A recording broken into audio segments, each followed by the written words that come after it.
Hey everyone, and welcome to Teaching with Sierra. Today's video, I wanted to show you guys some of the math centers that we came up with in the classroom. So the way that this works is there is a container just like this, has a number on each of them. So there's 4, 5, 6, 7, 8, and 9. It goes all the way up to 11. Now, I'm going to show you guys what's in here and then go over the papers.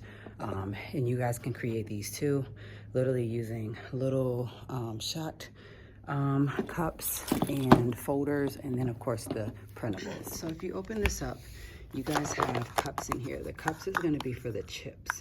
And then basically there are different games that can be played within the number. So for number 4, there is a total of 5 games that can be played. The first game that can be played is part and whole, and I'm going to show you guys what's in their math bags in order to show you how to do this game. If you have 4 red Unifix cubes and then 4 green Unifix cubes, you guys can show the part of 4 using like 3 and 1, 2 and 2, 4 and 0, or whatever, and then you just fill up the whole page. It's the same. The next one is combinations of 4 using Unifix cubes. So for this one, you can use any one that you choose, but you're basically just writing the number. For this one, you guys are using the colors of the Unifix cubes that you have. So there's a combination of 4, and then you're gonna color this in like red, green, green, green, right? And then do 1 red, 3 green equals 4. So all of these on this side should be 4. There's different possibilities of combinations of 4.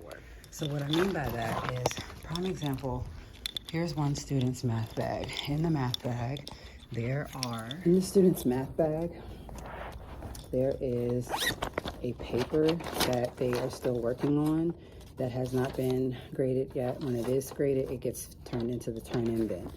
But in their folders, they have this, which just says my goal is to know all the parts of 5, and this is the goal date that she started. So in the bag, there's a total of 10 chips. So they have yellow on one side, red on the other. And then they also have 2 towers of different colors. So 2, 4, 6, 8, 10. So 20 Unifix cubes of 2 different colors so that they can do this activity. And that's all that goes in there for right now, because they're just working on like 3 worksheets only, which is the 2 that I just shared with you guys, and then the one that I'm sharing. So with this one, you take the chips and you put 4 in one of the cups, and you give it a good shake, roll, like let it fall out, and then you'll color in how many was red, how many was yellow, and then do the equation. Same thing, plain and simple.